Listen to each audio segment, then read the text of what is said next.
Vale, pues bienvenidos a este módulo de Reiki astrológico. Concretamente estamos en el cuarto módulo, enraizamiento de casas astrales o apertura de casas astrales. Vamos a hacer una introducción de lo que es el Reiki y de lo que es el Reiki astrológico.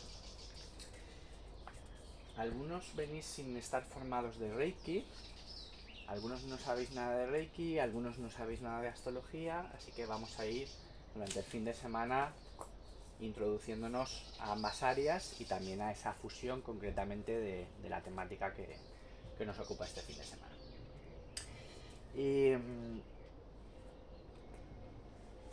La humanidad siempre ha sido espiritual, quiero decir, todas las épocas han tenido a buscadores que han tratado de encontrarle sentido a esta película, a qué hacemos aquí, cómo encontrar sentido, cómo sanar, cómo no enfermar, cómo renacer de las muertes, de las crisis, de las pérdidas,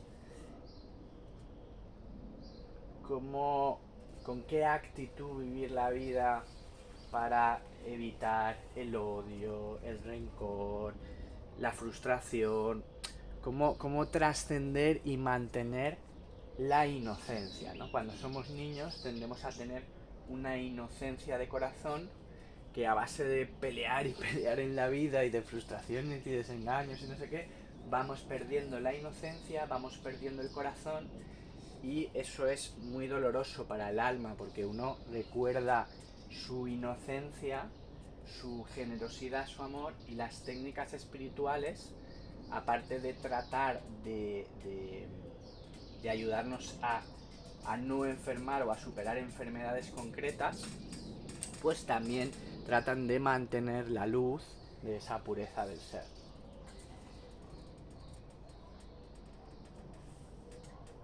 Siempre han existido herramientas espirituales, en todas las épocas, con diferentes matices, pero es verdad que desde 1977, que se descubrió Quirón, ha habido una aceleración tremenda de herramientas espirituales canalizadas, investigadas, como lo queráis llamar. Es decir, están habiendo cada vez más herramientas de sanación, lo cual indudablemente es un reflejo de una mayor conciencia, un mayor deseo de la humanidad de trascender el dolor, de profundizar en la conciencia y expandir. Dentro de eso ha nacido el Reiki astrológico, dentro de esa corriente potente en la que la humanidad está contemplando su corrupción política, económica, bueno, hay un cacao ahí importante, ¿no? Estamos como tomando más conciencia del fango en el que vivimos, pero también eso es un reflejo de ese deseo más profundo del alma de sanar. En principio podemos dividir las terapias en dos tipos. Aunque yo no soy muy partidario de las etiquetas, porque creo que pueden limitar. Pero creo que podemos decir que hay terapias energéticas y terapias racionales. Una terapia racional se basa mucho en hablar, en comprender, en un diálogo. Podemos poner el ejemplo del típico psicólogo, una silla, una mesa y una conversación, ¿no? Y evidentemente tiene una cierta efectividad porque el ser humano evidentemente tiene un plano mental y es importante ordenar el plano mental porque si nuestras creencias son destructivas o son limitantes, pues todo eso va a afectar profundamente a nuestra vivencia. Porque la vida no es solo lo que vivimos, es también lo que interpretamos. Entonces, está muy bien todo el desarrollo de terapias mentales que tratan de ayudar a la mente a comprender un enfoque más integrador y más saludable.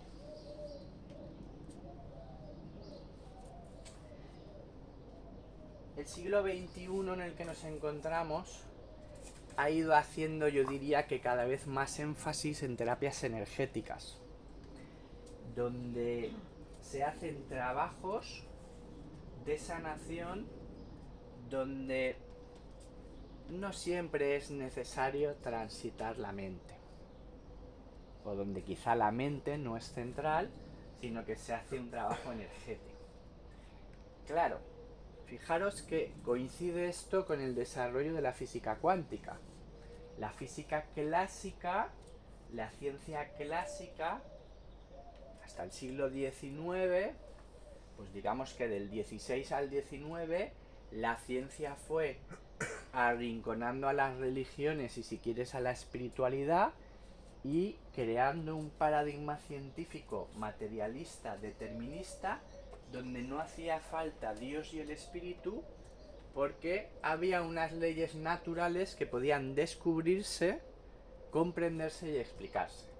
A los 100 grados el agua se evapora, a los 0 grados el agua se congela, un cuerpo cae a 9,8 metros por segundo de gravedad. Es decir, se desarrolló una ciencia que demostraba que había un mundo mecánico, y eso fue quitándole importancia al espíritu. Como no hace falta un espíritu, no hace falta Dios, aquí es algo mecánico y si lo entiendes, eres un científico. Pero la misma ciencia siguió desarrollándose y cayeron en la física cuántica, lo cual destruyó ese modelo clásico en el que un científico es un observador neutral que no interfiere lo creado. Entonces la física cuántica demostró que no existe un observador neutral, sino que lo que observas, el movimiento de lo que tú estás observando, lo estás co-creando al observarlo. No existe un observador neutral. La mirada con la que tú sientes aquello que observas está co-creando la escena. Si tú miras amorosamente una escena, la estás llenando de amor. Si tú miras rencorosamente una escena, la estás llenando de rencor.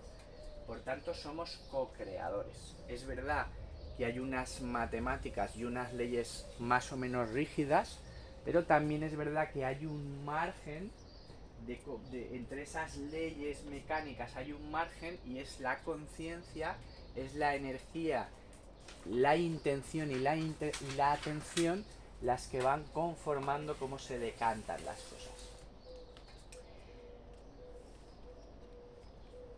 Claro, la física cuántica se empezó a meter en lo pequeñito y llegó pues a explicar muy bien que nosotros somos luz, nosotros somos energía. Desde el punto de vista del Reiki, una enfermedad, ya sea física, ya sea emocional, ya sea psíquica, es un desequilibrio donde se está debilitando la luz y se está generando oscuridad. Entonces, cuando nosotros estamos muy negativos, literalmente estamos perdiendo luz y nos estamos llenando de oscuridad, de miedo, de rabia, de odio, de frustración. Pero cuando tú llegas y te quedas con una persona que te quiere mucho, que te mira con mucho cariño, que te abraza con cariño, que de verdad se alegra de tus cosas buenas, tú vas recargándote de energía y vas llenándote de luz. Y a lo mejor has llegado triste, pero después de que te hayan sonreído, te hayan mirado de cariño, te hayan abrazado, hayas bromeado, te hayan hecho comentarios bonitos, tu luz empieza a renacer. Y literalmente sube tu sistema inmunológico, enfermas menos, tu mente se vuelve positiva, lúcida, y recuperas tu inteligencia natural.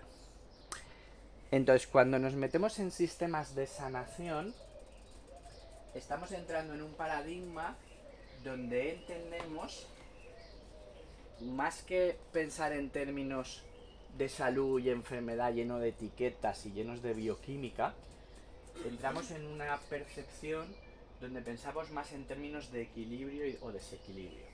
Es decir, nosotros lo que debemos buscar es el equilibrio, porque el equilibrio es la salud. ¿Hacia dónde nos lleva el equilibrio? Pues depende de las coordenadas en las que nos encontremos.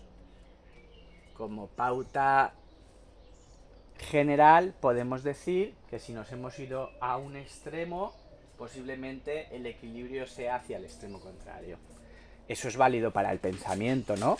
Si nos volvemos muy radicales, pues oye, antes o después la vida nos va a decir, oye, ¿por qué no vuelves un poco en la dirección del otro extremo? No todo es el individualismo porque hay saber que cooperar, no todo es adaptarse porque hay que ser fuerte con tu individualidad. Entonces no hay ninguna cualidad en extremo que la puedas fijar como una verdad absoluta, porque antes o después necesitarás compensarlo con el otro lado. Cuando los chinos te hablan del yin-yang, te están hablando de este flujo natural. Por eso se habla muchas veces de las dualidades, porque realmente las dualidades es dos extremos que tienen que equilibrarse. Si tú nunca has vivido hacia la izquierda, vas a tener que ir hacia la izquierda. Si nunca has vivido hacia la derecha, vas a tener que vivir hacia la derecha. Pero cuando hayas vivido los dos polos, tendrás que aprender a gestionar una armonización de cuándo toca ser sociable, cuándo toca estar solo, cuándo hay que ser alegre y simpático, cuándo hay que aceptar que estás triste y escuchar por qué. Quiero decir, ningún extremo nos va a dar una salud, ¿no? Entonces, ¿qué es Reiki?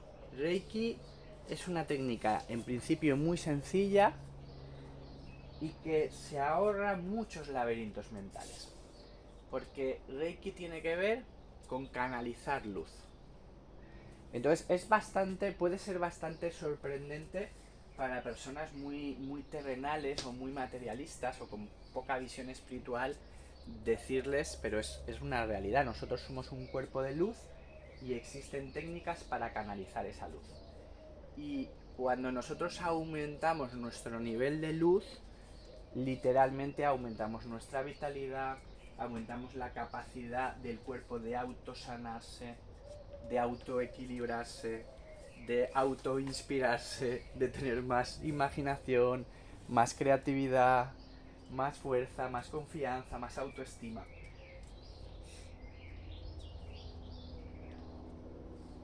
Sin embargo, también está demostrado que hay algunas líneas de creencia que ayudan a la salud. Está demostrado, porque hay estudios científicos que lo demuestran, que cuando tenemos creencias que apuntan hacia alguna versión de divinidad, es decir, cuando tenemos creencias que apuntan de alguna manera a que hay algún tipo de inteligencia amorosa que puede escucharnos y dialogar con nuestro ser, eso aumenta la salud.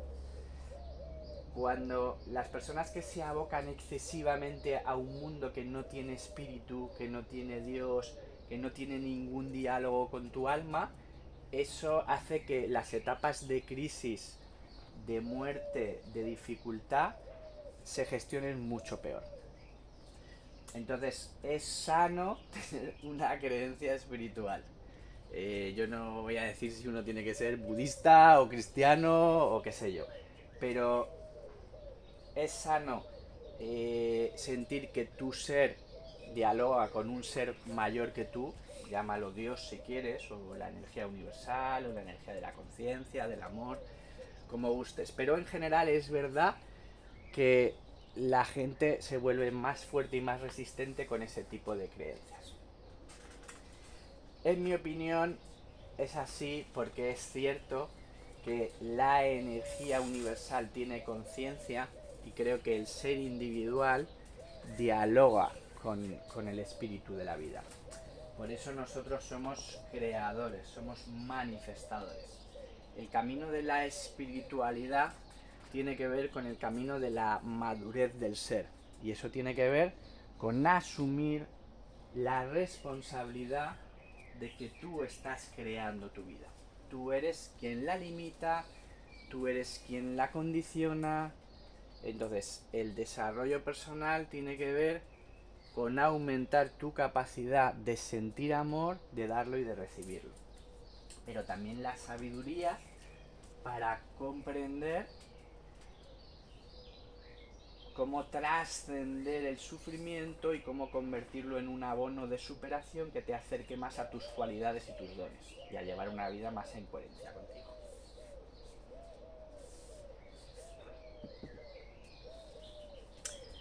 Las terapias energéticas tienen también bastante que ver con la naturaleza. Ahí tienes toda la base del chamanismo, que lo pone muy en el centro. Lo puedes poner más en el centro o menos, pero es una realidad que el ser humano está más sano entre árboles que entre cemento, porque nosotros estamos vivos y la vida se alimenta de la vida. De la misma manera que dos personas cuando se abrazan o se miran con cariño, si se abrazan con cariño y se miran con cariño, se recargan, igual que el móvil en el enchufe, ¿no? Somos así, ¿no? Somos energía viva y nos recargamos de la vida. Entonces, un sanador debería desarrollar una cierta amorosidad hacia la naturaleza. Que esto debería ser algo obvio, pero como vivimos tan que nos empujan a ciudades, todo tan como de cemento y hormigón, pues puede olvidársenos, ¿no? Entonces es muy importante poder escuchar el canto de un pájaro, poder sentir la energía de una planta. Es decir, la naturaleza tiene una energía que nos calma, que nos equilibra, que nos baja de la mente y eso nos sana. Muchas de nuestras preocupaciones y de nuestras neurosis están magnificadas por estar en el cuerpo desconectado de la mente. Entonces, cuando la gente está muy ansiosa, es como se hace mucha pregunta y le da muchas vueltas a la cabeza, cuando en realidad la mitad de esos problemas son imaginarios. O sea, a veces tú te tienes que levantar y pagar una factura, ganar un dinero, tener una conversación difícil, pero muchos de los problemas no son más que una magnificación de la mente desconectada de las endorfinas del cuerpo. Entonces los reikistas somos muy conscientes de que hay que llenar todo este vehículo de luz, porque esa es la base de la sanación mental, emocional y física. Entonces nos especializamos en canalizar luz y entregarla. Cuando nosotros canalizamos luz, ese acto de canalizar luz nos sana y nos limpia. Entonces, si nosotros nos volvemos siervos de Dios porque nos dedicamos a dar amor y luz, Dios, que es esa luz, nos va a cuidar porque estamos formando parte de su plan divino. Se puede explicar con otras palabras que a cada uno le gustarán unas u otras, ¿no? Intento hacer metáforas. Pero es así, quiero decir, si tú te dedicas a cuidar, la vida te va a cuidar. Eso es parte de la ley del karma, ¿no? Las personas que consiguen vivir económicamente y con el corazón al servicio de los demás, eso también da una salud y un sentido, o sea, es un regalo de la vida el poder ayudar a otras personas a través de dones y conocimientos espirituales, y generas un karma que te protege. Lo cual no quiere decir que el sistema sociocultural y político te lo quiera poner fácil, evidentemente, pero espiritualmente sí que la vida va a cuidar a los sanadores. Si tú dedicas tu sanación con corazón y con amor, la vida te va a ayudar en momentos difíciles, van a haber milagros para ti porque tienes un saldo a favor.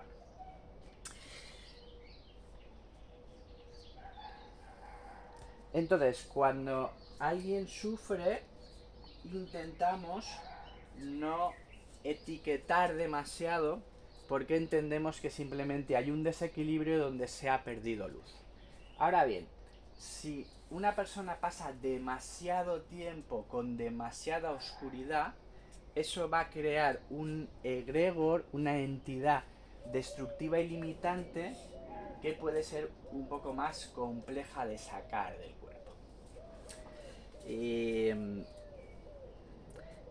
Esas entidades oscuras principalmente han sido provocadas por el abandono de uno mismo, que ha permitido que se pase demasiado tiempo dentro del sufrimiento, dentro del autocastigo derivado de la culpabilidad. Entonces el camino espiritual nos enfrenta a ciertas trampas. La culpabilidad, el odio, el rencor, el miedo. Son trampas del camino, la lujuria, es decir, la desconexión de la energía sexual del corazón. Las trampas, cada uno caemos más en unas o en otras, pero los guerreros y guerreras espirituales tenemos que tener la precaución de revisar esas trampas y tratar de suavizarlas, de evitarlas, tal. La conexión con el corazón nos trae la gratitud. Y la gratitud es la puerta del amor, como decía Hugo hace un ratito. Cuando una persona conecta con el corazón, siente mucha gratitud y la gratitud le está diciendo a la vida que tú quieres amar y ser amado.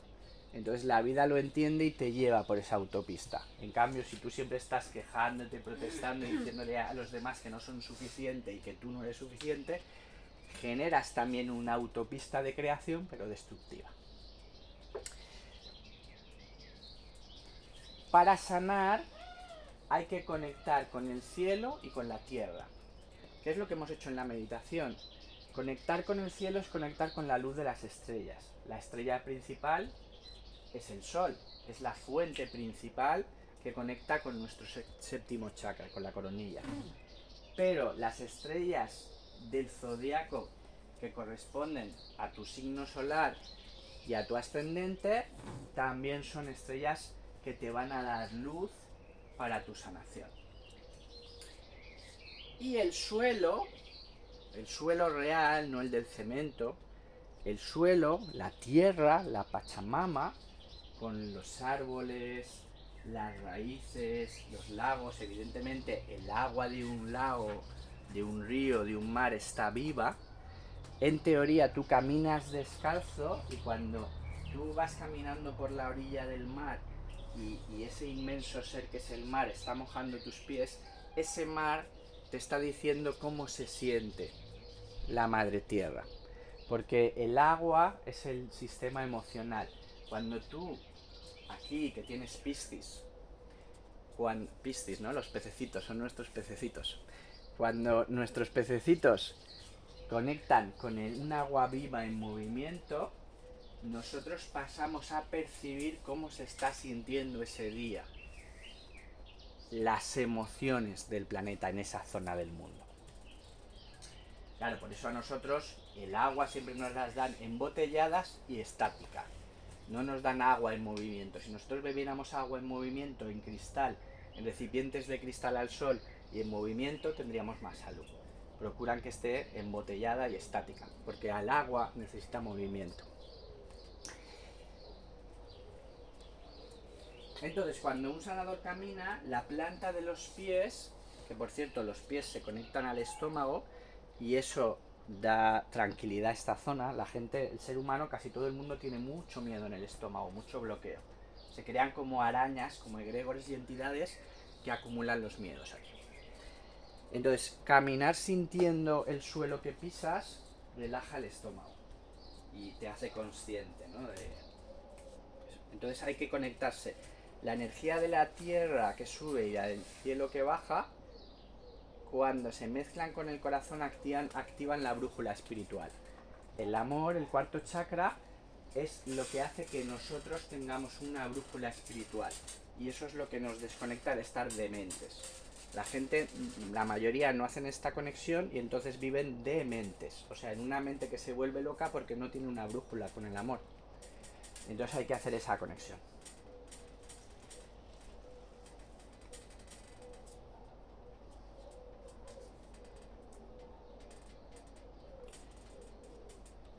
¿Qué añade el Reiki astrológico al Reiki? Bueno, evidentemente todo lo de Reiki, Mikao Usui lo explico en el módulo primero, pero estamos en el cuarto, entonces no voy a desarrollar todo eso. La diferencia entre Reiki y Reiki astrológico es mucha, porque el Reiki astrológico o sistema terapéutico Ra lo he llamado Reiki astrológico, pero podría llamarse de otra manera que no tuviera la palabra Reiki, porque en realidad es un compendio, un sistema terapéutico que aúna diferentes herramientas terapéuticas, y una de ellas es el Reiki.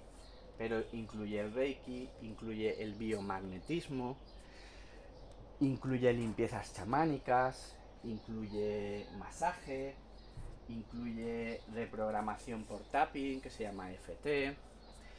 Entonces, realmente es un sistema de técnicas de sanación y terapia.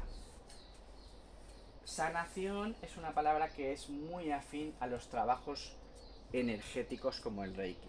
Y terapia es un concepto que normalmente va muy bien cuando hay una parte también mental.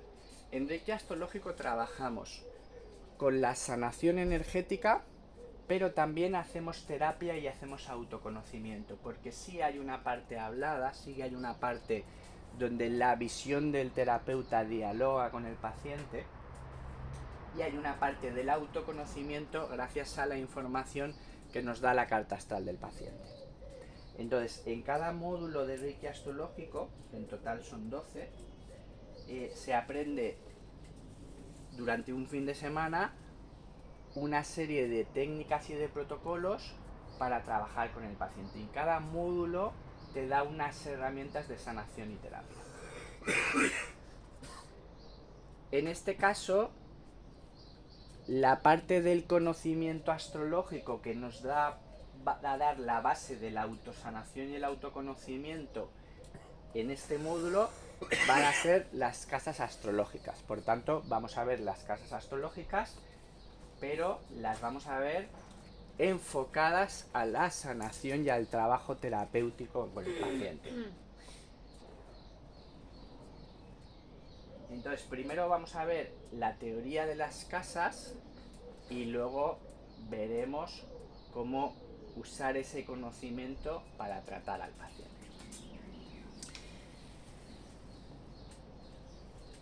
Si dijéramos que la astrología tiene una parte psicológica, psicoastrológica, y una parte predictiva, podríamos decir que a grosso modo, y no es una verdad absoluta, pero sí es una tendencia, podríamos decir que los planetas en los signos son los que mejor nos llevan hacia la psicoastrología. Pero los planetas en las casas son los que tienen más dirección a la parte predictiva de la astrología. Como nosotros vamos a centrar la sanación de este fin de semana en las casas, vamos a poder hacer terapia al paciente muy en vinculación con temas concretos de su vida, porque las casas son temas de la vida. Entonces, si hay una casa que tiene que ver con las relaciones de pareja, si te llega el paciente y te dice tengo un conflicto de pareja importante, tú le vas a equilibrar la casa de la pareja. Pero si hay una casa que tiene que ver con el trabajo y el paciente te dice es que tengo un conflicto de trabajo, entonces en este módulo vamos a tener, bueno, 12 no, vamos a tener más sesiones que 12, más protocolos de 12, pero fundamentalmente 12 que van a dar temáticas de la vida, y por tanto vamos a tratar de detectar cuál es la temática que está generando frustración, bloqueo, etcétera en la persona. Por ejemplo, hay una casa que tiene que ver con la familia y a lo mejor la persona viene porque tiene un conflicto con sus padres. O la persona tiene miedo a la soledad y hay una casa que tiene que ver con la soledad. Por tanto, tenemos que estudiar lo que significa cada casa, de qué trata cada casa y buscar también la comprensión de qué desequilibrios tiene cada casa para poder elegir cuál es la casa que necesitamos equilibrar en nosotros o en el paciente. ¿Vale? ¿Hasta aquí alguna pregunta o comentario? ¿Está todo claro? De momento.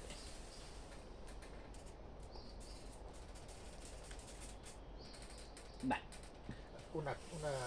Dijiste que las casas nos llevan a la psicología predictiva, a la astrología predictiva. Es un enfoque más predictivo, sí. No es una verdad absoluta, pero sí que es verdad que la parte predictiva es mucho más. Las casas te dan una información más predictiva. Me voy a cambiar de casa, hombre, pues si Urano, que es el dios de los cambios, te entra en la casa que representa la casa, que es la 4, pues sí, es mucho más fácil. Me voy a separar, pues Urano entra en la 8, es mucho más probable. Te da la lectura más predictiva de todas, te la dan las casas. Y eso depende de la hora de nacimiento. En cambio, los planetas en los signos, que depende de la fecha de nacimiento, te dan toda la base psicológica de la persona. Que es el módulo que tú hiciste, que es el 3-0, es el que está toda esa parte de autoconocimiento más potente.